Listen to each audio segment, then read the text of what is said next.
এখন তো আর উনি ইউনুস নেই, জিয়াউর রহমান হয়ে গেছে। বিএনপির মহাসচিব এই পদবি দিছে। হাসিনার জন্য মানুষ কাঁদবে লিখে রাখেন। সব বড় বড় শিক্ষিত চোর বাটপার মিলেমিশে সাজানো গোছানো দেশ ধ্বংস করে দিচ্ছে।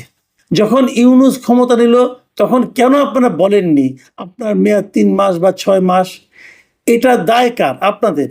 ভাই আমাদের দায় হবে কেন? উনি ক্ষমতা নিয়েছেন, ওনার মেয়াদ তো আমি নির্ধারণ করে দেব না, উনি নির্ধারণ করবেন। এই আলোচনাটা উঠেছিল যখন নাকি ওই সাংবাদিক ওনাকে বলেছিলেন যে নেপালে তো বলেছে তারা দায়িত্ব নেওয়ার পরেই বলেছে 6 মাসের মধ্যে নির্বাচন দেব, তো আপনারা কতদিন থাকবেন? এই প্রশ্নটা সাংবাদিক করেছিল। তো সেখানে আমার আপনার তো কোনো ব্যাপার না। এবং ইউনুস সাহেব বলছেন ওনাদের যতদিন ইচ্ছা ওরা ততদিন থাকবেন, মানে ওনারা ঠিক করবেন ওনারা কতদিন থাকবেন। তো সেই প্রসঙ্গে আলোচনা হয়েছিল। সাইফুল ইসলাম মীর লিখেছেন 13 মাসে ইউনুসের আচরণ কর্মকাণ্ড দেখে বোঝা যায় যে সে সবার সাথে তামাশা করছে, সে বলে এক আর করে আরেক। পলিটিক্যাল পার্টিকে নিষিদ্ধ করার একমাত্র ইখতিয়ার হলো জনগণের। জনগণ যদি ওই পার্টিকে প্রত্যাখ্যান করে সেই পার্টি একসময় মারা যাবে, এবং আইনগতভাবে আদালতের মাধ্যমে করা যেতে পারে, কিন্তু তাছাড়া আর কারো করা উচিত না। এটাই আমি বলেছি। আরেকটা পয়েন্ট ছিল যে ক্ষমতাবানকে নয় বাঙালি সমর্থন করে নির্যাতিতকে। এখানে প্রথম যে কমেন্টটা পড়ছি সে লিখেছেন আনোয়ারুল হক। তিনি লিখেছেন মাসুদ কামাল ভাই সাবধান হয়ে যান, বাংলাদেশের মুকুট হাক্কানি পীর সাহেব পিনাকি হুজুর কিন্তু আজকে আনিস আলমগীর সাহেবের পিছে লেগেছে, এবং আনিস সাহেব হতাশ হয়ে কথাবার্তা বন্ধ করে দিবেন বলেছেন। এখন কিন্তু আপনার পালা, তাই সাবধানে থাকবেন। আপনার জন্য শুভকামনা রইল। ভাই আমি একটা কথা বলি, এই পিনাকি টিনাকি কথা বলে আমার ভাই লাভ নেই। সে আমার বিরুদ্ধে অনেক কিছু বলছে, এগুলি ভাই আমি পাত্তা পত্তা দিই না। আপনারা জানেন উনি আমার নামে একটা উকিল নোটিশও পাঠিয়েছিলেন, এই পিনাকি। ওটা আমি ওয়েস্ট পেপার বক্সে ফেলে দিয়েছি, ওয়েস্ট পেপার বাস্কেটে ফেলে দিয়েছি। কি হয়েছে ভাই? এই সমস্ত লোককে আমরা গুনি না। আওয়ামী লীগের 17 বছর এই দেশে থেকে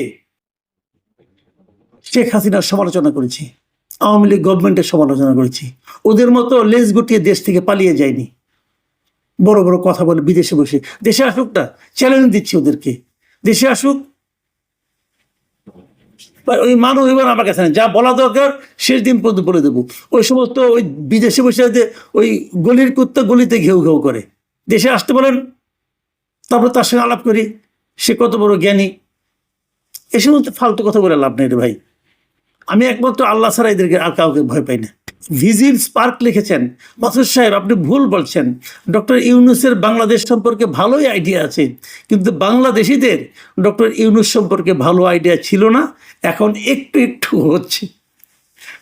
এটা হতে পারে ভাই।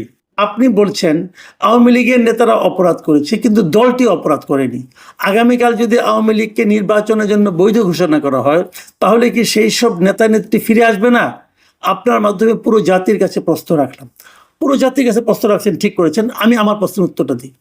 যদি নেতারা অপরাধ করে থাকে, যেটা আমি বলেছি, তাহলে প্রত্যেকটা নেতার বিরুদ্ধে মামলা হবে। প্রত্যেকটা নেতার বিরুদ্ধে যদি মামলা হয়, এবং তখন আপনি বরং এই আইনটা করতে পারেন যে যদি নেতাদের বিরুদ্ধে মামলা হয় তাহলে তারা নির্বাচন যদি করতেও পারে, মামলায় যদি তারা অপরাধী প্রমাণিত হয় তাহলে তাদের এটা বাতিল হয়ে যাবে। সিম্পল তো, তারা তো নির্বাচনই করতে পারবে না। যদি তাদের সবার বিরুদ্ধে মামলা হয় যারা অপরাধ করেছে, তাহলে তারা নির্বাচন কিভাবে করবে? কাজে আমি আবারও বলছি, আমি এইটাই মনে করি যে অপরাধ করে দল যারা চালায় তারা, দল ইটসেলফ অপরাধ করবে তখন যখন দল একটা সিদ্ধান্ত নেবে, দলীয়ভাবে একটা সিদ্ধান্ত নেওয়া হবে যে আমরা এই কাজটা করব। যেমনটি জামাতে ইসলাম 1971 সালে দলীয়ভাবে সিদ্ধান্ত নিয়েছিল যে তারা পাকিস্তানিদের পক্ষ অবলম্বন করবে, পাক বাহিনীর সঙ্গে সহযোগিতা করবে।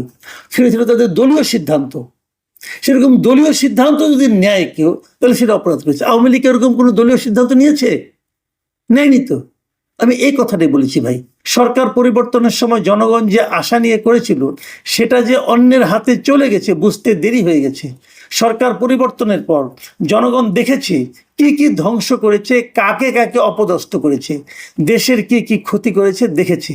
একজন বীর মুক্তিযোদ্ধার হাতে হাত করা ছিল মৃত্যুর পর।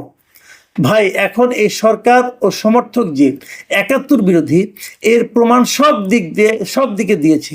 তাই এই সরকার স্বাধীনতার পক্ষের কোনো দল রাখবে না। এত জুলুমবাজ সরকার কখনো হয়েছে এই দেশে? যে মব করেছে, এমন মব মানুষ কখনো দেখে নাই। প্রতিহিংসা করে আওয়ামী লীগকে অনেক এগিয়ে দিয়েছে। জনাব মাসুদ কামাল ভাই, উনি যে টিসিবি কার্ড বন্ধ করে দিয়েছে, সেখানে কি উনি দেখেন নাই যে 43 লক্ষ গরিব পরিবার আওয়ামী লীগের আছে? এটাও কিন্তু একটা ভালো পয়েন্ট। তিনি বলার চেষ্টা করেছেন যে 43 লক্ষ টিসিবি কার্ড যে বন্ধ করে দেওয়া হয়েছে, উনি বলেছেন এগুলো আওয়ামী লীগের। যদি আওয়ামী লীগের হয় তাহলে 43 লক্ষ তো আওয়ামী লীগের পরিবার। তাহলে আওয়ামী লীগের সমর্থক কত ভেবে দেখুন একবার। উনি একদম অ্যাকুরেটলি কিন্তু একটা পয়েন্ট আউট করেছেন।